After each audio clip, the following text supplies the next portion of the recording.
الحمد لله نحمده ونستعينه ونستغفره ونؤمن به ونتوكل عليه ونعوذ بالله من شرور أنفسنا ومن سيئات أعمالنا من يهده الله فلا مضل له ومن يضلله فلا هادي له وأشهد أن لا إله إلا الله وحده لا شريك له وأشهد أن سيدنا وحبيبنا وشفيعنا ومولانا محمدا أحمد عبده ورسوله صلى الله على سيدنا محمد وعلى آله وأصحابه وسلم تسليما كثيرا كثيرا أما بعد فيقول الله تبارك وتعالى في كلامه الكريم أعوذ بالله من الشيطان الرجيم بسم الله الرحمن الرحيم يا بني آدم خذوا زينتكم عند كل مسجد وكلوا واشربوا ولا تسرفوا إنه لا يحب المسرفين صدق الله العظيم. عن عمرو بن شعيب عن أبيه عن جده رضي الله عنهم أن النبي صلى الله عليه وسلم قال كلوا وتصدقوا والبسوا في غير إسراف ولا مخيلة رواه صحيح ابن ماجه صدق رسول الله صلى الله عليه وسلم أو كما قال صلى الله عليه وسلم. முழு உலகத்தையும் அண்ட சராசரங்களையும் படைத்து பரிபாலித்து போஷித்து பாதுகாத்து கொண்டிருக்கக்கூடிய ஏக வல்லவனாகிய அல்லாஹ்வுக்கு சுப்ஹானஹு வ தஆலா ஒருவனுக்கே புகழ் அனைத்தும். அல்ஹம்துலில்லாஹ். ஸலாத் என்னும் கருணையும் சலாம் என்னும் ஈடேற்றமும் சத்திய தூதர் சன்மார்க்க போதகர் சர்தாரே ஆலம் சையீதுல் முர்சலீன் ஹாத்தமின் நபியீன் ஷஃபீஉல் முذنبீன் ரஹ்மத்துல் லில் ஆலமீன் இமாமில் கிப்லத்தைன் மௌலானா வ மௌலா தகலின் அபில் காசிம் முஹம்மதுர் ரசூலுல்லாஹி ஸல்லல்லாஹு அலைஹி வஸல்லம் அவர்கள் மீதிலும் அன்னவர்களுடைய பரிசுத்தமான குடும்பத்து மக்கள் சஹாபாக்கள் தாபிஊன்கள் தபஉத் தாபிஈன்கள் ஷுஹதாக்கள் சாலிஹீன்கள் நல்லோர்கள் அனைவர்கள் மீதும் கியாமத்துடைய நாள் வரைக்கும் அவரை பின்பற்றி வாழக்கூடிய வாழ்ந்து கொண்டிருக்கக்கூடிய ஒவ்வொரு முஃமினான ஆண்கள் பெண்கள் மீதும் உண்டாகட்டும். புனிதமான ஜும்மாவுக்கு சமூகம் தந்திருக்கும் அல்லாஹுவின் நல்லடியார்களே, அருமையான இஸ்லாமிய சகோதரர்களே, அல்லாஹுக்கு சுப்ஹானஹு வ தஆலா எந்த விடயங்களை செய்யுமாறு ஏவிருக்கிறானோ அந்த விடயங்களை முடியுமான அளவு வாழ்க்கையில் எடுத்து நடக்குமாறும் எந்த விடயங்களை செய்ய வேண்டாம் என்பதாக அல்லாஹுக்கு சுப்ஹானஹு வ தஆலா தடுத்திருக்கிறானோ அவைகளை விட்டு முழுதும் 100க்கு 100 தூரமாக இருக்குமாறும் முதலாவதாக எனக்கும் அதற்கு பின்னால் உங்களுக்கும் தக்வாவை கொண்டு வசியத் செய்து கொள்கின்றேன். இத்தகுல்லாஹ ஹைதுமா குன்தும். கண்ணியமிக்க உலமாக்களே, கனவான்களே, சகோதரர்களே, நண்பர்களே, அல்லாஹு ஜல்ல ஜலாலுஹு அம்ம நவாலுஹு இந்த உலகத்தில் வாழக்கூடிய முஸ்லிம்களுக்கு அவர்களுடைய வாழ்க்கையில பல கட்டுப்பாடுகளை, பல வரையறைகளை, பல எல்லைகளை அல்லாஹு தஆலா தொகுத்து வழங்கி இருக்கிறார். ஒவ்வொரு முஸ்லிம்களும் உள்ளத்தால சிந்திக்கணும், அல்லாஹுக்கு சுப்ஹானஹு வ தஆலா இந்த உலகத்துடைய வாழ்க்கையில பல கட்டுப்பாடுகளை என்னுடைய வாழ்க்கையில வைத்திருக்கிறார். நான் வாழக்கூடிய வாழ்க்கை தானே, நான் விரும்புகிற முறையில எனக்கு துனியால வாழ முடியும், நான் விரும்பியதின் பிரகாரம் இந்த துனியாவுடைய வாழ்க்கை எனக்கு கழிக்க முடியும் என்பதாக எந்த ஒரு முஸ்லிமுக்கும் துனியால வாழ முடியாது. ஏனென்றா நபி ஸல்லல்லாஹு அலைஹி வஸல்லம் அவங்க ஹதீஸ்ல விளங்கப்படுத்தினாங்க, அத்துன்யா சிஜ்னுல் முஃமின் வ ஜன்னத்துல் காஃபிர். துனியாவுடைய வாழ்க்கை, உலகத்துடைய வாழ்க்கை ஒரு முஃமினுக்கு சிறைச்சாலையை போலதான் நீங்கும். உலகத்துல முஃமின்களுக்கு ஜெயில போலதான் நீங்கும். ஜெயில ஒரு மனிதனுக்கு விரும்பியபடி வாழ முடியாது. காலையில 6 மணிக்கு கூண்ட திறந்துட்டா அன்றைக்கு மாலையில 6 மணிக்கு கூண்டுக்குள்ளால போகும். சாப்பிடுறது இந்த நேரம், குளிக்கிறது இந்த நேரம், அவங்களுடைய பிரேயர்ஸ் மத வழிபாட்டுக்கு இந்த நேரம், ஒவ்வொன்றுக்கும் நேரங்கள் எப்படி குறிக்கப்பட்டு ஒரு ஜெயில வாழக்கூடிய சிறை கைதி வாழுவானோ அதே போலதான் முஃமின்கள் துனியால வாழக்கூடிய சந்தர்ப்பத்தில் அவனுக்கு நேர காலங்கள் வகுக்கப்பட்டிருக்கிறது. நினைச்ச நேரத்தில் அவனுக்கு தொழ முடியாது. 12:01 பாங்குண்டா 12:01 தான் பாங்கு. 3:16 அசர் என்றா 3:16 தான் அசர். ஒவ்வொரு விஷயத்திலும் நேர காலங்கள், கட்டுப்பாடுகள், வரையறைகள் மனிதனுடைய வாழ்க்கையில பல எல்லைகளை அல்லாஹ்வுக்கு சுப்ஹானஹு வ தஆலா வகுத்து வச்சிருக்கிறான். அதிலேயும் குறிப்பாக முஸ்லிம்களுடைய வாழ்க்கையில். எனவே அந்த அடிப்படையில் கண்ணியமிக்க அல்லாஹ்வின் நல்லடியார்களே, அருமையானவர்களே, இஸ்லாம் என்று சொல்றது துனியால எப்படியும் வாழ இயலும் என்றதல்ல. இஸ்லாம் இப்படிதான் வாழணும் என்றதுதான் இஸ்லாம் எங்களுக்கு பல சந்தர்ப்பங்கள்ல பல முறைகள்ல வழிகாட்டி கொண்டு இருக்குது. எனவே அந்த அடிப்படையில மனிதனுடைய வாழ்க்கையில மனிதன் செய்யக்கூடிய, மனிதனால நடக்கக்கூடிய ஒரு மிக முக்கியமான ஒரு தவறை பத்தி குர்ஆனும் ஹதீஸும் எங்களுக்கு ரொம்ப தெளிவாக விளங்கப்படுத்துது. மனிதனுடைய வாழ்க்கையில மனிதன் சில சந்தர்ப்பங்கள்ல தெரிஞ்சும் இந்த தவறை செய்யறான், தெரியாமலும் இந்த தவறு அவனுடைய வாழ்க்கையில நடக்குது. கண்ணியமிக்க அல்லாஹ்வின் நல்லடியார்களே, அருமையானவர்களே, மனிதனுடைய வாழ்க்கையில பஞ்சம் ஏற்படுறதுக்கு பல காரணங்கள் இஸ்லாத்துல சொல்லப்பட்டிருந்தாலும் இந்த தவறும் ஒரு காரணம். மனிதனுடைய வாழ்க்கையில நீர் தட்டுப்பாடு, மழையுடைய வறட்சி, மழை இல்லாம வறட்சி, கோடையாக மனிதன் அவதிப்படுறதுக்கு பல காரணங்கள் இஸ்லாத்துல சொல்லப்பட்டிருந்தாலும் இந்த தவறும் ஒரு காரணம். மனிதனுடைய வாழ்க்கையில வறுமை ஏற்படுறதுக்கு, பஞ்சம் ஏற்படுறதுக்கு பல காரணம் சொல்லப்பட்டிருந்தாலும் இந்த தவறும் ஒரு காரணம். மனிதனுடைய வாழ்க்கையில பலாய் முசீபத்துகள், தரித்திரியங்கள் ஏற்படுறதுக்கு பல காரணம் இருந்தாலும் இந்த தவறும் ஒரு காரணம். மனிதனுடைய வாழ்க்கையில சில பயங்கரமான சோதனைகள் முன்னாகிறதுக்கு பல காரணங்கள் சொல்லப்பட்டிருந்தாலும் இந்த தவறும் ஒரு காரணம். அதுதான் கண்ணியமிக்க அல்லாஹ்வின் நல்லடியார்களே, வீணாக்குறது, வீண் விரயம் செய்யறது, இஸ்ராஃப் செய்யறது, வேஸ்ட் பண்றது, இப்படி பலவிதமான பாசைகள்ல இந்த தவற இனம் காட்ட முடியும். இந்த தவறு சமூகத்துல சில சந்தர்ப்பங்கள்ல இது ஒரு தவறு என்று அறியாம பல மனிதர்கள் செய்யறாங்க. இந்த வீணாக்குறது என்று சொல்றது, இது வீணாக்குறது, வீண் விரயம் செய்யறது, இதுக்கு டெபினிஷன் விளக்கம் சொல்லக்கூடிய நேரத்துல அல் முஃப்ரதாத் ஃபி கரீபில் குர்ஆன் என்ற கிதாபுல இமாம் ராகிப் ரஹிமஹுல்லாஹ் அவங்க ரொம்ப தெளிவாக ரத்தின சுருக்கமாக ஒரு விளக்கத்தை முன்வைக்கிறாங்க. வீண் விரயம் என்ற என்ன தெரியுமா? மனிதண்ட வாழ்க்கையில எல்லா விஷயத்திலேயும் எல்லாம் மீறி அளவு கடந்து தேவைக்கு அதிகமாக செய்யறது எல்லாம் வீண் விரயம். சுருக்கமான வார்த்தை. கண்ணியமிக்க அல்லாஹ்வின் நல்லடியார்களே, அருமையானவர்களே, இன்னும் பல உலமாக்கள் இந்த வீண் விரயத்துக்கு விளக்கம் சொல்லியிருக்கிறாங்க. அதிலேயும் குறிப்பாக இமாம் ஷாஃபி ரஹிமஹுல்லாஹ் சொல்றாங்க, அரபியில வீண் விரயத்துக்கு 2 வார்த்தை பாவிப்பாங்க. இந்த 2 வார்த்தையும் குர்ஆன்ல அல்லாஹ் சொல்றான். 2 வார்த்தைகள் வீண் விரயத்துக்கு இருக்குது. இந்த 2 வார்த்தையும் குர்ஆன்லயும் இருக்குது. அதுல முதல் வார்த்தை தான் இஸ்ராஃப் என்று சொல்றது. அது எங்களுக்கு எல்லாத்துக்கும் பழக்கப்பட்ட ஒரு வார்த்தை. அல்லாஹ் குர்ஆன்ல சொல்றான், வகுலு வஷ்ரபு வலா துஸ்ரிஃபு, நீங்க தின்னுங்க குடிங்க, ஆனா வீணாக்க மட்டும் வைத்திடவானம். இன்னஹு லா யுஹிப்புல் முஸ்ரிஃபீன், அல்லாஹ் தஆலா வீணாக்குறவங்கள யாரையும் விரும்புறல்ல குர்ஆன் சொல்லுது. அப்ப இஸ்ராஃப் என்ற வார்த்தையை பாவிக்கிறான். இந்த இஸ்ராஃபுக்கு விளக்கம் என்ன தெரியுமா? இஸ்ராஃப் என்று சொல்லக்கூடிய வார்த்தையால இந்த வீணாக்குதல் என்ற கருத்து வாரத்துக்கு இந்த இஸ்ராஃப் என்ற வார்த்தைக்கு விளக்கம் இமாம் ஷாஃபி ரஹிமஹுல்லாஹ் சொல்றாங்க, மனிதன் வாழ்க்கையில அவசியமான விஷயத்துல அளவுக்கு அதிகம் செலவு செய்தது. அவனுக்கு வாழ்க்கையில் ஒரு விஷயம் தேவை, இந்த விடயம் கட்டாயம் தேவை, அந்த தேவையான விஷயத்துல வீணான அளவுக்கு அதிகமா செலவு செய்யறது தான் இஸ்ராஃப். அப்ப இன்னொரு வார்த்தையை பற்றி குர்ஆன் சொல்லுது, இமாம் ஷாஃபி ரஹிமஹுல்லாஹ் விளங்கப்படுத்துறாங்க, இதுக்கு சொல்லுவாங்க தப்தீர். இதையும் அல்லாஹ் குர்ஆன்ல சூரத்துல் பனி இஸ்ராயீல்ல சொல்றான், இன்னல் முபத்திரீன கானூ இஹ்வான ஷயாத்தீன், வீண் விரயம் செய்யக்கூடியவர்கள் ஷைத்தானுடைய சகோதரர்கள். குர்ஆன் சொல்லுது. அப்ப வீண் விரயம், முபத்திரீன் என்ற வார்த்தை, இதுக்கு இமாம் ஷாஃபி ரஹிமஹுல்லாஹ் விளக்கம் சொல்லக்கூடிய நேரம் சொல்றாங்க, முபத்திரன்னா யாரு தெரியுமா?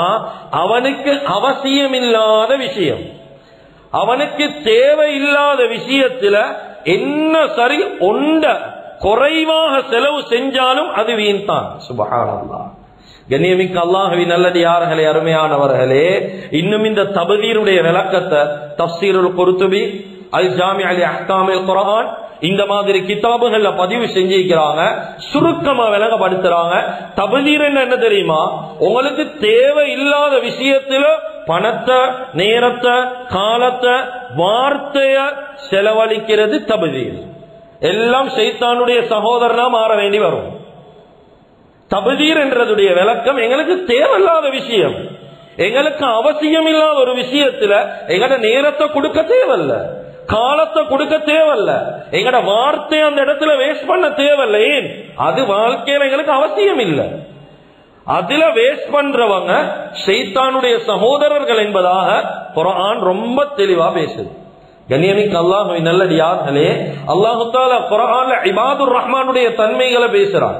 அந்த ரஹ்மானுடைய அடியார்கள் யார் என்று சொல்லி சூரத்துல் ஃபுர்கான் அல்லாஹ் பேசக்கூடிய நேரம் அல்லாஹ் சொல்லிக் கொண்டு வரான். வ இபாதுர் ரஹ்மானில் லதீன யம்ஷூன அலல் அர்தி ஹௌனா வ இதா காதபஹுமுல் ஜாஹிலூன காலூ ஸலாமா வல்லதீன யபீதூன லிரப்பிஹிம் சுஜ்ஜதா வ கியாமா வல்லதீன யகூலூன ரப்பனா ஸ்ரிஃப் அன்னா அஸாப ஜஹன்னம் இன்ன அஸாபஹா கான கராமா இன்னஹா ஸாஅத் முஸ்தகர்ரா வ முகாமா. அல்லாஹ் தொடர்ச்சியாக இபாதுர் ரஹ்மானுடைய தன்மைகளை சொல்லிக் கொண்டு வரக்கூடிய நேரம் ஒரு இடத்தில் அல்லாஹ் சொல்றான், வல்லதீன இதா அன்ஃபகூ, அல்லாஹ்வுடைய நல்லடியார்கள் செலவழிச்சாங்க என்று சொல்லி சொன்னா, வலம் யுஸ்ரிஃபூ, அவன் வீண் விரயம் மட்டும் செய்ய மாட்டான், சும்மா வீணான செலவெல்லாம் செய்ய மாட்டாங்க. ஆனா அதுக்காக வேண்டி வலம் யக்துரு, நீங்க நினைக்கவான அவங்க கஞ்சனோலன்னு சொல்லி அவங்க லோபேன்னு நினைச்சிரவானம், அவங்க வீண் விரயமும் செய்ய மாட்டாங்க, லோபத்தனம் காட்ட மாட்டாங்க. அப்ப எப்படி இருப்பாங்க? வகான பைனதாலிக கவாமா, ரெண்டுக்கும் மத்தியில முத்தவசிதா செலவு செய்வாங்க, நடுத்தரமான வாழ்க்கையை கொண்டு போவாங்க. கண்ணியமிக்க அல்லாஹ்வின் நல்லடியார்களே, அதுதான் இந்த இடத்துல உலமாக்கள் விளங்கப்படுத்துறாங்க. ஹதீஸுடைய கருத்து மீக்குது. இந்த இடத்துல உலமாக்கள் சொல்றாங்க, முத்தவசித்தன் என்ன தெரியுமா? ஒரு மனுஷன் வாழ்க்கையில ஒரு விஷயத்தை பார்க்கிறான், ஒரு சாப்பாடை பார்க்கிறான், விரும்பினது எல்லாம் வேங்கி தின்றதும் இஸ்ராப் என்றாங்க உலமாக்கள். சுப்ஹானல்லாஹ். விருப்பம், இது தின்றதுக்கு விருப்பம், அதை கண்ட உடனே இவருக்கு விருப்பமா இருக்குது, விரும்பின உடனே வேங்கி தின்றதும் இஸ்ராப் என்றாங்க உலமாக்கள். அப்போ கொஞ்சம் யோசிங்க, வாழ்க்கையில எங்களை அறியாம எவ்வளவு வீண் விரயம் போகுது வாழ்க்கையில. கண்ணியமிக்க அல்லாஹ்வின் நல்லடியார்களே, சஹாபாக்களுடைய வாழ்க்கையை கொஞ்சம் பெரட்டி பார்ப்போம். சஹாபாக்களுடைய வாழ்க்கை லட்சக்கணக்கான சம்பவங்கள், குறைஞ்சது ஆயிரக்கணக்கான சம்பவங்கள் பேச முடியும். முஆவியா இப்னு அபூ சுஃபியான் ரலியல்லாஹு அன்ஹு சொல்ல தேவல் எவ்வளவு முக்கியமான ஒரு சஹாபி என்று சொல்லி. இவங்க அபூதர் அல் கிஃபாரி ரலியல்லாஹு அன்ஹு, எவ்வளவு இஸ்லாத்துல பேர் போன சஹாபி அபூதர் அல் கிஃபாரி ரலியல்லாஹு அன்ஹு. இவங்களுக்கு ஒரு விருந்து கொடுக்கிறார், ஒரு விருந்துக்காக வேண்டி கூப்பிடுறாங்க. யாரு? முஆவியா இப்னு அபூ சுஃபியான் ரலியல்லாஹு அன்ஹு. இந்த நேரத்தில் அபூதர் அல் கிஃபாரி ரலியல்லாஹு அன்ஹு வாராங்க, வந்து பார்க்கிறாங்க, விருந்து ரொம்ப பிரம்மாண்டமா ஏற்பாடு, ரொம்ப பெருசாக ஏற்பாடு செய்யப்பட்டுச்சு. வகை வகையான சாப்பாடு, வகை வகையான குடிபானம், ரொம்ப பெருசாக விருந்து ஏற்பாடு செய்யப்பட்டிருக்குது. இந்த நேரத்தில் அபூதர் அல் கிஃபாரி சொன்ன வார்த்தை, நாங்க அந்த இடத்துலயும் தான் சொல்ற வார்த்தை. ரெண்டையும் கொஞ்சம் பார்க்கணும். இப்ப நாங்க ஒரு வீட்டுக்கு போறோம், ஒரு நண்பன் வீட்டுக்கு போறோம், எங்களுக்கு தடபுடலான விருந்து ஏற்பாடு செய்யப்பட்டிருக்குது, பெரிய பெரிய உயர் ரக சாப்பாடு வகை, உயர் ரகமான குடிபானங்கள் ஏற்பாடு செஞ்சா எங்கட மனைவியை பார்த்து நாங்க என்ன சொல்லுவோம்? கண்டிங்க தானே மாப்பிள்ளைக்கு வரவேற்பு எப்படின்னு சொல்லி. எங்கட மதிப்பு அந்த மனுஷன் உள்ளத்துல எப்படி இருக்குதுன்னு விளங்குதா? இத பார்த்து பலவங்க எப்படி மதிப்பேன்னு சொல்லி இப்படி எல்லாம் பேசுவோம். அபூதர் அல் கிஃபாரி ரலியல்லாஹு அன்ஹு சொன்னாங்க, முஆவியா இப்னு அபூ சுஃபியான் ரலியல்லாஹு அன்ஹுவை பார்த்து, முஆவியா சொன்ன வார்த்தையை பாரு. சொன்னாங்க, இன் கான மின் பைத்தில் மாலி ஃபஅன்த சாரிகுன் முஆவியா. சொன்னாங்க, வ இன் கான மின் மாலி அபீக ஃபஅன்த முஸ்ரிஃபுன் யா முஆவியா.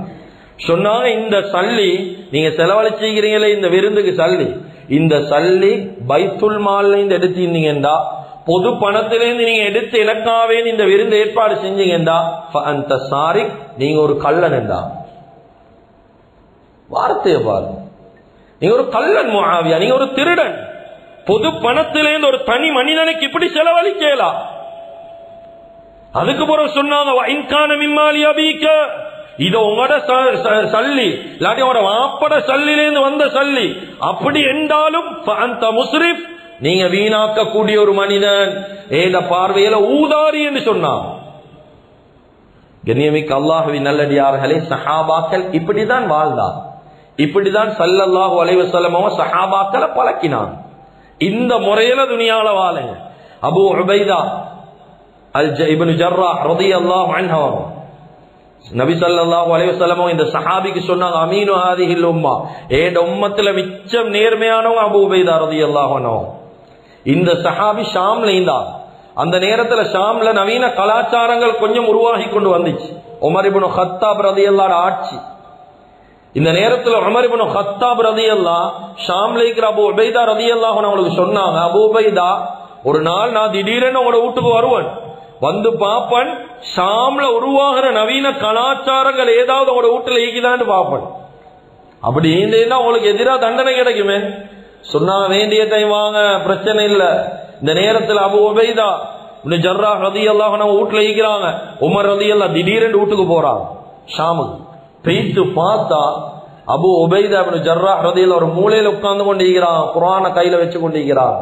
இந்த நேரத்தில் ஒசக பாக்குறாங்க, என்னமோ தொங்கி கொண்டு ஈக்குது, நூல்ல தொங்கி கொண்டு ஈக்குது. பார்த்தா ரொட்டி எல்லாம் தொங்க வச்சுக்கிறான், சின்ன சின்ன ரொட்டி துண்டுகள் எல்லாம் கெட்டி தொங்க போட்டிக்கிறான். ஏன்? பசி வரக்கூடிய நேரம் தின்றதுக்காக. பாக்குறாங்க, வெத்து இடமா ஈக்குது, ஒன்றுமே இல்ல, சட்டி முட்டி போப்பா குடிக்க ஒன்றுமே இல்ல, வெறுமனே வெத்த இடம், சின்ன ஏரியா, ஒரு ஈக்கிறதுக்கு மட்டும் ஒரு இடம், அந்த இடத்துல உட்கார்ந்துட்டீங்க. அபூ உபைதா ரலியல்லாஹு அன்ஹு கேக்குறான், உமர் இப்னு கத்தாப் ரலியல்லாஹு அன்ஹு, அபூ உபைதா என்னப்பா வீட்டுல ஒன்றுமே இல்ல கேட்டாங்க. ஆஹா, குறைஞ்சது நீங்க தூங்குறதுக்கு ஒரு தலுவாணி சரி வச்சுக்கொள்ளலையா, ஒரு தலையான சரி இல்லையா? சின்ன வார்த்தை என்ன தெரியுமா சொன்னாங்க? உமர் கலீஃபா ரலியல்லாஹு அன்ஹு சொன்னாங்க, என்ன கை ரெண்டிக்கு போகக்கூடிய நேரம் என்னதுக்கு அப்பா எனக்கு தலுவாடின்னு சொல்லி கேட்டான். இதுதான் சஹாபாக்களுடைய வாழ்க்கை. இப்படிதான் வாழ்ந்தார். உமர் ரலியல்லாஹு சொன்னாங்க, உங்களுக்கு ரசூல் ஸல்லல்லாஹு அலைஹி வஸல்லம் அமீனு ஹாதிஹில் உம்மா என்று சொன்னது சரிதான், இந்த உம்மத்துல நீங்க நேர்மையான மனுஷன் தானப்பா, அப்படிதான் வாழ்றீங்க. கண்ணியமிக்க அல்லாஹ்வின் நல்லடியார்களே, இப்படி வாழ சொல்லி இஸ்லாம் எங்களுக்கு சொல்லுது. இந்த முறையில கரீபா தான் ஈக்கோடும், இப்படிதான் வாழணும், இப்படி எங்களுக்கு வழிகாட்டுது. இந்த காலத்துல வாழக்கூடிய மனிதர்களுக்கு அப்படி கட்டளைகள் இல்லை. இல்லை, தேவைக்கு மேல் மிச்சமா செலவழிச்சு கொள்ளவாங்க, சும்மா வீணாக்கவான். உள்ளத்தால ஒவ்வொரு விஷயத்தையும் யோசிங்க. ஏண்ட பேச்சை யாரும் தவறா எடுக்கவான், தவறாக புரிஞ்சு கொள்ளவான். வாழ்க்கையில் அல்லாஹு தஆலா எங்களுக்கு எவ்வளவு நிஅமத்தை தந்திருக்கிறான். குடிக்கிறதுக்கு, தின்றதுக்கு, ஈக்கிறதுக்கு, சொத்து செல்வம் எவ்வளவு ஈக்குது, எவ்வளவு அருட்கொடைகள் ஈக்குது. 3 நேரம் தின்றோம், சாப்பிடுறோம். 2 நேரம் தின்ற வரலாறு எப்ப சரி ஈக்குமா? ஒரு நேரம் தான் வாழ்க்கையில நாங்க தின்றோம் என்று சொல்லி எத்தனை பேருக்கு சொல்லும்? 3 நேரம் அல்லாஹ்வுடைய கிருபையால சாப்பிட்டு கொண்டு இருக்கிறோம். எல்லா தேவையும் பூர்த்தி ஆகுது. 1-2 மனிதன் என்ற ரீதியில பிரச்சனைகள் இருந்தாலும் பல நிஅமத் அல்லாஹ் தஆலா தந்திருக்கிறானே.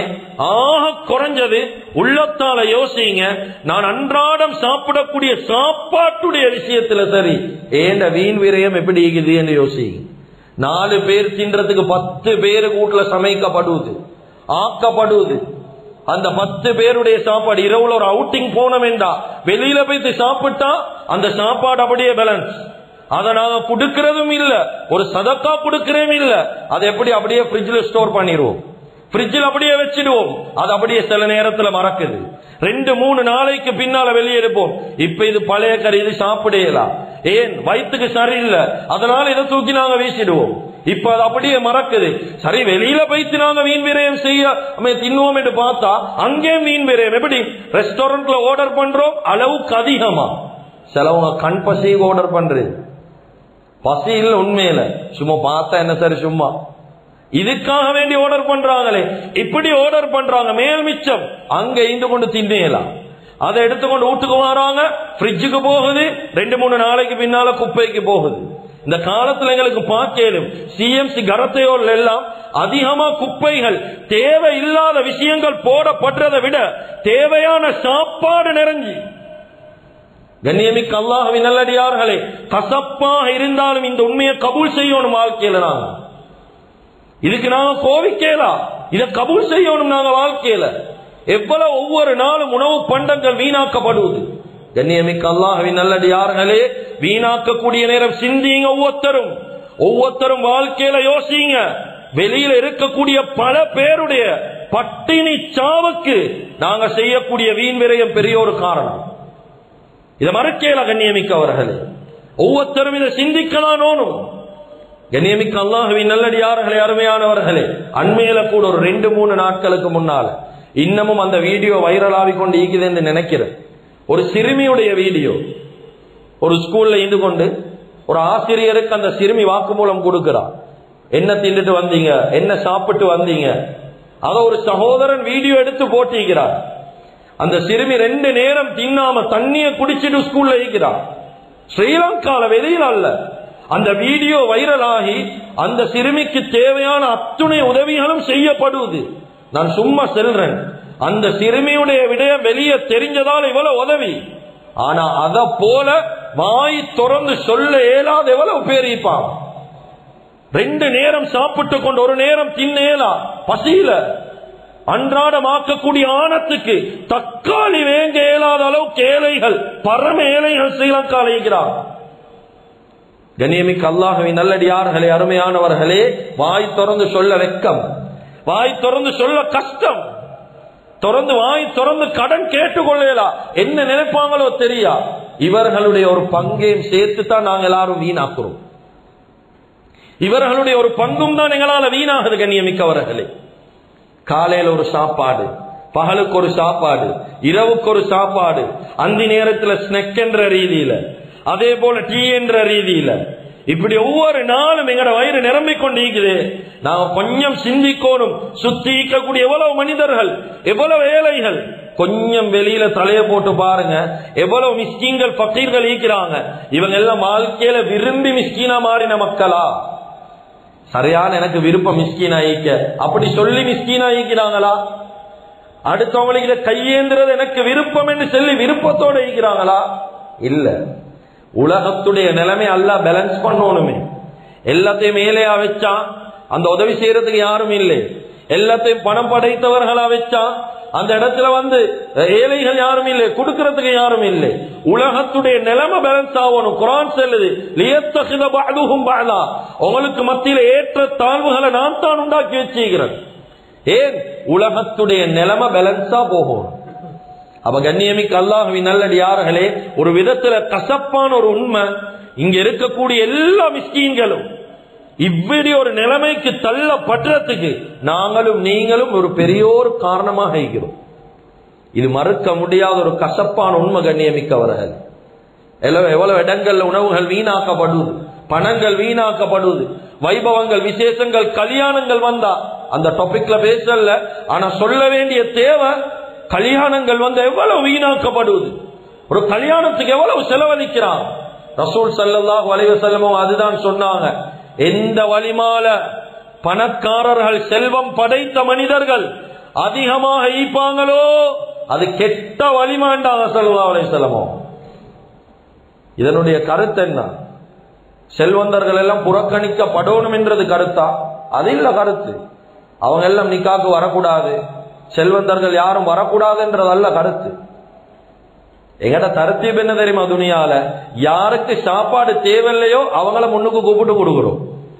யாருக்கு சாப்பாடு தேவையோ அவங்கள நாங்க புறக்கணிக்கிறோம். இதுக்குதான் ஸல்லல்லாஹு அலைஹி வஸல்லம் சொன்னாங்க, அவங்கள கூப்பிடுங்க பிரச்சனை இல்லை, ஆனா ஏழைகள் அவங்களுக்கு வேண்டி புறக்கணிக்க வேணும், அவங்கள ஒதுக்க வேணும். அவங்களுக்கு தான் ஒன்னாவது தேவை, சாப்பாட்டுல தேவை. இவங்க சாப்பாடு நாடி பெருசா வர மாட்டாங்களே, அவங்களுக்கு அப்படியே ஒரு குறை இல்லை. கண்ணியமிக்க அல்லாஹ்வின் நல்லடியார்களே, அருமையானவர்களே, இந்த காலத்துல ஒரு பிரசன்டேஷன், ஒரு அழக கண்டா சாப்பாடு கொஞ்சம் கலப்புல்லா இருக்குது, இதை தின்னோன்னு ஆசை வருவது. பசந்துக்கு சாப்பிடுறாங்க, பசிக்கல்ல, ருசிக்காக வேண்டி சாப்பிடுறாங்க. கண்ணியமிக்க அல்லாஹ்வின் நல்லடியார்களே, அருமையானவர்களே, இந்த காலத்துல யுஎன்னுடைய ரிப்போர்ட், யுனைடெட் நேஷனுடைய ரிப்போர்ட் தெளிவாக சொல்லுது, வருஷத்துல கிட்டத்தட்ட 100 கோடி மக்கள் சரியான சாப்பாடு கிடைக்காம கஷ்டப்படுறாங்க. 700 கோடி 800 கோடி வாழக்கூடிய உலகத்துல கிட்டத்தட்ட 100 கோடி பேருக்கு சரியான சாப்பாடு இல்லை. சரியான முறையில சாப்பாடு பசி பூர்த்தி செய்யப்படாம கிட்டத்தட்ட இன்னும் ஒரு அறிவித்தல் 280 மில்லியன் 280 மில்லியன் டன் சாப்பாடு வருஷத்துக்கு வேஸ்ட் பண்ணப்படுவது. சுப்ஹானல்லாஹ். கண்ணியமிக்க அல்லாஹ்வின் நல்லடியார்களே, அருமையானவர்களே, ஒவ்வொரு நல்ல விளங்கிக்கும் வீணாக்கக்கூடிய ஒவ்வொரு பருக்கைக்கும், ஒவ்வொரு மணிக்கும், ஒவ்வொரு சின்ன விஷயத்துக்கும் நிச்சயமாக அல்லாஹ் கிட்ட ஜவாபு கொடுக்கவே ஓணும். கியாமத்துல கட்டாயம் கொடுக்கணும் என்று சொல்லி ஹதீஸும் குர்ஆனும் சொல்லுது. அதுதான் குர்ஆன் என்ன சொல்லுது? குலு வஷ்ரபு, நீங்க தின்னுங்க குடிங்க, வலா துஸ்ரிஃபு, வீண் விரயம் மட்டும் செய்ய வேணும். எங்கட மார்க்கம் எப்படியாப்பட்ட மார்க்கம் கண்ணியமிக்கவர்களே, கீழே விழுந்த சாப்பாட்டை கூட எடுத்து தின்னுங்க என்று சொல்ற மார்க்கம் எங்கட மார்க்கம். அந்த மார்க்கத்தில் இருந்து கொண்டு உணவை வீணாக்கினோம் என்றா, கீழே சாப்பாடு விழுந்தா அதை எடுங்க, அதை கழுவுங்க, அதை தொடைங்க, ஒன்றும் இல்லையா சாப்பிடுங்க என்று சொல்ற மார்க்கம் எங்கட மார்க்கம். சில தஃசீருடைய உலமாக்கள் விளங்கப்படுத்துறாங்க, ஃபிரௌனுக்கு அல்லாஹ் தஆலா அவனுடைய ஆயுள்ல இருந்து 40 வருஷத்தை அல்லாஹ் கூட்டி வச்சான். காரணம் எழுதுறாங்க, 2 அமல் அவன் கிட்ட இருந்துச்சு. ஒன்று, பெத்த தாய வாழ்க்கையில கண்ணியப்படுத்தினான். 2வது அமல் என்ன தெரியுமா? சாப்பாடு ஒரு காலமும் அவன் வேஸ்ட் பண்றல்ல. சுப்ஹானல்லாஹ், 40 வருஷம் அவன் ஆயுள்ல கூட்டி கொடுக்கப்பட்டுச்சு. சில தஃசீருடைய உலமாக்களுடைய கருத்து. கண்ணியமிக்க அல்லாஹ்வின் நல்லடியார்களே, அருமையானவர்களே, வீணாக்காம சாப்பிடுறது என்றது எவ்வளவு முக்கியம் என்றதை நானும் நீங்களும் இந்த விஷயங்கள்ல இது விளங்கும். அல் மகாசிதுல் ஹசனா என்ற கிதாபுல உமர் ரலியல்லாஹு அன்ஹு சொன்னாங்க, ஒரு மனுஷன் ஊதாரி, அவன் வீணாக்கிறவன் என்றத எப்படி எங்களுக்கு கண்ணால கண்டுகொள்ளும் தெரியுமா? நாங்க சாப்பிடக்கூடிய சாப்பாட்டுடைய மேல் மிச்சமான ஒவ்வொரு கவலமும் ஒரு மனிதனை நாங்க பட்டினியில தள்ளுறோம் என்றதை விளங்கிக்கோ. ஒரு மனுஷன் ஊதாரி என்றதை எப்படி விளங்கியலும்?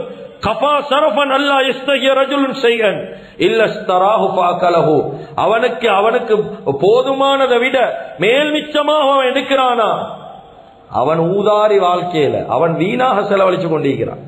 அதனால கண்ணியமிக்க அல்லாஹ்வின் நல்லடியார்களே, அருமையானவர்களே, நபி ஸல்லல்லாஹு அலைஹி வஸல்லம் அவங்க எந்த சாப்பாட்டையும் குறை சொல்றல்ல, சாப்பாடுக்கு குறை சொல்லி வீசுறல்ல, இதுக்கு அப்படி இல்லை இப்படி இல்லைன்னு சொல்றல்ல. ஹதீஸ்ல வருது, மா ஆப நபி ஸல்லல்லாஹு அலைஹி வஸல்லம் தஆமன் கத். ஸல்லல்லாஹு அலைஹி வஸல்லம் அவங்க சொன்னாங்க, அனஸ் ரலியல்லாஹு அன்ஹு அவருடைய ரிவாயத் சொன்னாங்க, எப்படி என்ன, நபி ஸல்லல்லாஹு அலைஹி வஸல்லம் எந்த சாப்பாடையும் குறை சொல்ல மாட்டாங்க. போய் உட்காருவாங்க, அந்த சாப்பாடு விருப்பம் என்றா தின்னுவாங்க, விருப்பம் இல்லாட்டி விட்டுருவாங்க. சும்மா கண் பசிக்கு, அந்த பசிக்கு, இந்த பசிக்கு, பசி இல்லாம இப்படி எல்லாம் செய்ய மாட்டாங்க. இதே போல சாப்பாட்டோட சேர்த்து இன்னும் வீணாக்கப்படக்கூடிய மிக முக்கியமான ஒரு விஷயம் தான் தண்ணீர். நீர் வாழ்க்கையில் எங்களுக்கு ரொம்ப லேசாக கிடைக்குது, அதனால் அதனுடைய பொறுமதி வாழ்க்கையில் எங்களுக்கு விளங்குது இல்லை. இந்த காலத்துல பெரிய ஒரு பிரச்சனையாக மாறி, உலகளாவிய ரீதியில பிரச்சனையாக மாறிக்குது. மனிதர்கள் இந்த சாப்பாடுகளை தண்ணிகளை வீணாக்குறது பெரிய பிரச்சனையா மாறிக்குது. உலகத்தில் எவ்வளவு பிரச்சனைகள் நடந்து கொண்டிருக்குது, அதுல இதுவும் ஒரு பிரச்சனையாக மாறிக்குது. கண்ணியமிக்க அல்லாஹ்வின் நல்லடியார்களே, அருமையானவர்களே, கொஞ்சம் உலகளாவிய ரீதியில பாருங்க. இங்க எங்களுக்கு தண்ணியல் லேசா கிடைக்குது, நீர் எங்களுக்கு ரொம்ப வசதியா இருக்குதுன்றதால எங்களுக்கு விளங்குது இல்ல. சில இடங்களுக்கு போய்த்து பாருங்க, ஒரு குடம் தண்ணி எடுக்க மைல் கணக்கு போகணும். இதெல்லாம் எங்களுக்கு தெரியான்னு நினைக்கிறோமா? தெரியும். மைல் கணக்கு போறாங்க, உது எடுக்க தண்ணி இல்ல, தொழுவத்துக்கு தண்ணி இல்ல, சுய தேவைகளை பூர்த்தி செய்ய தண்ணி இல்ல. சில இடங்கள்ல, சில கிராமங்கள்ல, ஸ்ரீலங்கால குடிக்கிறதுக்கு தண்ணி கேன் 10 ரூபா 15 ரூபா கொடுத்து ஒரு கேன் வேங்கணும். அதுவும் எப்படியான தண்ணி? இங்க குடிக்கிறத போல ஃப்ரெஷ் வாட்டர் அல்ல, மினரல் அல்ல. அது எப்படியான தண்ணி என்றா பால் கிணறு சொல்லுவாங்க. இந்த அவுட் ஸ்டேஷன்ல இருக்கிற மக்களுக்கு தெரியும், கேளும். பால் கிணறு சொல்லுவாங்க இதுக்கு. அதோட தண்ணி பால் கலர்ல தான் ஈகும். அந்த தண்ணி இங்க நாங்க கொழும்புல குடிக்கிற தண்ணியை போல ஈகும். அந்த தண்ணி மட்டும்தான். அதை வேறையா விசேஷமா வேங்கணும், 15 ரூபா 20 ரூபா கொடுத்து. கண்ணியமிக்க அல்லாஹ்வின் நல்லடியார்களே, அவ்வளவு மனிதர்கள் தண்ணிக்கு கஷ்டப்படுறார். நபி ஸல்லல்லாஹு அலைஹி வஸல்லம் அவங்க அழகான மார்க்கத்தை சொல்லி தந்தாங்களே இல்லையா? முதலாவது படிங்க, ஸல்லல்லாஹு அலைஹி வஸல்லம் அவங்க தண்ணி எப்படி பயன்படுத்தினாங்க, வுது செய்யறதை எடுத்தா எப்படி, கான யதவல்லஉ பில் முத்தி. இந்த ஹதீஸ படி, கான யதவல்லஉ பில் முத்தி. முத்தி என்று சொல்லி சொன்னா அரபுல ஒரு அளவு, தண்ணி பாவிக்கிறதுக்கு ஒரு அளவு. எங்கட பாஷையில கன்வெர்ட் பண்ணி சொல்லணும் வேண்டா, முத்தி என்று சொல்றது எங்கட இந்த 2 கையையும் சேர்த்தா வரக்கூடிய அளவு. வுது செஞ்சது அந்த ஒரு புடி, 2 கைப்புடி தண்ணியில தான் வுது செஞ்சாங்க. இப்ப எங்களுக்கு நாங்க சொல்லுவோம், இது சாத்தியமே இல்லை அப்பா, 2 கைப்புடி தண்ணிய ஒரு பொட்டலோன்ல ஊத்தி இல்லாட்டி ஒரு பாத்திரம் ஒன்றுல ஊத்தி நாங்க வுது செய்யறேன்னா எப்படி செய்யறது? நாங்க அந்த வுதுக்கு மட்டும் ஒரு 4 லிட்டர் தண்ணியை வேஸ்ட் பண்ணி இதுல வுது எடுக்கிறது எங்களுக்கு கஷ்டம் தான். பேசுற நானாக இருந்தாலும் கேட்கிற நீங்களோட இருந்தாலும் நாங்க வேஸ்ட் பண்ணி எங்களுக்கு ஒரு புடி தண்ணியில வுது செய்யறது கஷ்டம். ஆனா ஹதீஸ மறுத்தா காஃபிராமோ சஹீஹான ஹதீஸ். நபி ஸல்லல்லாஹு அலைஹி வஸல்லம் ஒரு கைப்பிடி தண்ணீர்ல வுது செஞ்சாங்க, 2 கைப்பிடி தண்ணீர்ல வுது செஞ்சாங்க. 1 வருவது 2 வருவது. இன்னும் அதே தொடர்ச்சியில ஹதீஸ்ல வருவது வயகதசிலு பிஸ்ஸாஇ என்று சொன்னா கிட்டத்தட்ட இந்த காலத்துல சொல்லணும் வேண்டாம் 3.5 லிட்டர் தண்ணியில ஸல்லல்லாஹு அலைஹி வஸல்லம் குளிச்சாங்க. கிட்டத்தட்ட ஒரு 2 மெகா பாட்டில், 1.5 லிட்டர் பாட்டில், 2 பாட்டில் இந்த தண்ணியில ஸல்லல்லாஹு அலைஹி வஸல்லம் குளிச்சிட்டு வந்தார். கண்ணியமிக்க அல்லாஹ்வின் நல்லடியார்களே, அருமையானவர்களே, நாங்க வீண் விரயம் செய்யறதால எங்களுக்கு இது சாத்தியமில்லை என்று சொல்றோம். அதுதான் நபி ஸல்லல்லாஹு அலைஹி வஸல்லம் சொன்னாங்க, வீண் விரயம் செய்யறதுன்றது வுது செய்யக்கூடிய நேரம் 3 தடவைக்கு மேல அவசியம் இல்லாம கழுவினாலும் வீண் விரயம் தான். 3 தடவை தான் சுன்னத், 10 தடவை கழுவுறதல்ல. 3 தடவைக்கு மேல அவசியமே இல்லாம 4வது தடவை கழுவினாலும் வீண் விரயம். வாழ்க்கையில இஸ்ராஃப் செஞ்சிட்டோம். ஸல்லல்லாஹு அலைஹி வஸல்லம் சொன்னாங்க, நீங்க ஆத்துல வுது எடுத்தாலும் 3 தடவைக்கு மேல கழுவ போவான. சஅத் ரலியல்லாஹு அன்ஹு வுது செஞ்சு கொண்டிருக்கிறாங்க. இந்த நேரத்துல ஸல்லல்லாஹு அலைஹி வஸல்லம் 4வது தடவை கழுவ போகல சொன்னாங்க, சஅத் வீணாக்குறீங்களே, வுதுவிலே மீன் விரயம் செய்றீங்களே. இவங்க கேட்டாங்க, யா ரசூலுல்லாஹ் வுதுவிலே மீன் விரயம் ஈகுதா? சொன்னாங்க, 2 மீன் விரயம் ஈகுது வுதுவுல. நீங்க 3 தடவைக்கு மேல 4வது தடவை கழுவினீங்களா, டைம் வேஸ்ட் பண்றீங்க, அதுவும் வீண் விரயமே.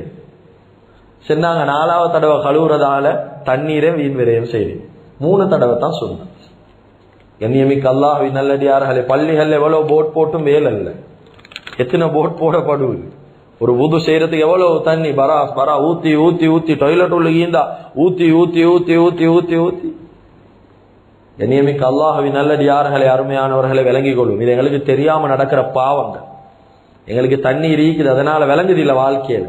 இன்னும் எங்கட வாழ்க்கையில் இந்த 2 மட்டும்தான் சொன்னேன். இன்னும் ஆடையுடைய விஷயத்தில் எவ்வளவு வீண் விரயம். ஆபரணங்கள், பெண்களுடைய ஆடை விசேஷமா உலமாக்கள் விளங்கப்படுத்துறாங்க. ஃபிக்ஹுடைய உலமாக்கள், ஒரு கணவனுக்கு கடமை என்ன தெரியுமா? வருஷத்துல 2 உடுப்பு வாங்கி கொடுக்கறதே தான் கடமை. செல்றதாக இருந்தா ஃபிக்ஹுடைய உலமாக்கள் சொல்றாங்க, 2 உடுப்பு வாங்கி கொடுத்தா போதும், கடமை நீங்கிரும் ஆடையுடைய விஷயத்தில். ஆனா இந்த காலத்துல பெண்களுக்கு வருஷத்துல எத்தனை உடுப்பா நிறைச்சி வச்சு அந்த உடுப்பை வைக்கிறதுக்கு அல்மாரியும் வேறையா. அவங்க யோசிக்கிறாங்க, எப்படி இந்த உடுப்பெல்லாம் நாங்க மௌத்தாயின புறம் கொண்டு போறா, எல்லாம் போம் சதகா. தேவையானது மேல் மிச்சமா ஈக்கிதா இஸ்ராஃப் வாழ்க்கையில. நபி ஸல்லல்லாஹு அலைஹி வஸல்லம் கடைசியாக இதோட முடிச்சு போடு. நபி ஸல்லல்லாஹு அலைஹி வஸல்லம் மஸ்ஜிதுல் குபாவுக்கு போறாங்க. ஒரு தடவை நோன்பு திறக்கிறதுக்காக வேண்டி போறாங்க. சஹாபாக்கள் குடிக்கிறதுக்கு பால் கொடுத்தாங்க. எடுத்து குடிக்கக்கூடிய சந்தர்ப்பத்துல நபி ஸல்லல்லாஹு அலைஹி வஸல்லம் குடிச்சு பாக்குறாங்க, பால் கொஞ்சம் வித்தியாசமாயி. கேக்குறாங்க, பால் என்ன கலந்தீங்க? சொன்னாங்க, பாலோட கொஞ்சம் தேன் கலந்தோம் யா ரசூலல்லாஹ்.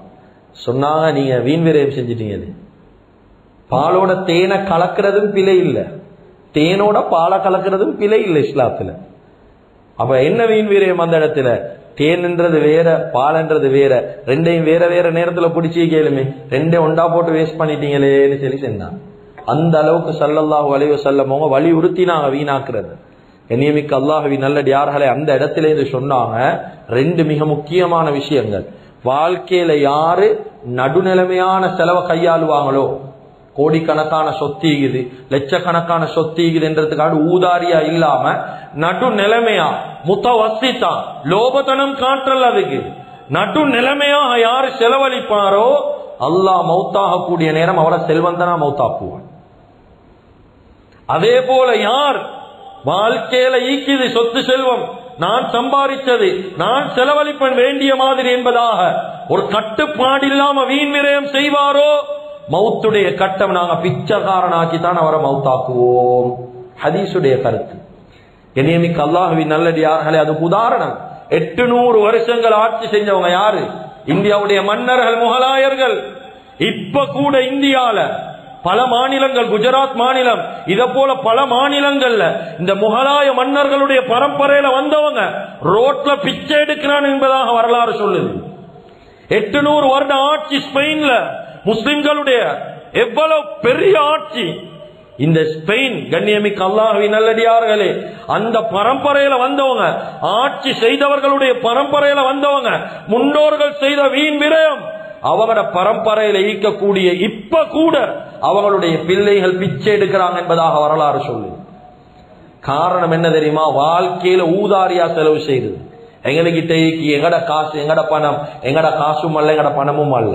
அல்லாஹ் தந்த சொத்து செல்வம் இது.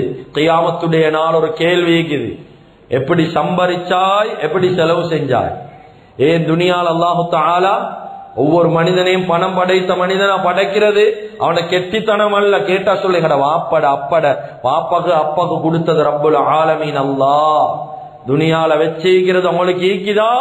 காரூன் எங்களை விட எவ்வளவு பணக்காரன், எவ்வளவு பெரிய செல்வந்தன். கண்ணியமிக்க அல்லாஹ்வின் நல்லடியார்களே, காரூன போல இத்தனை வருஷத்துல ஒரு பணம் படைத்த மனிதனை காட்டேலுமா? காட்டேலா.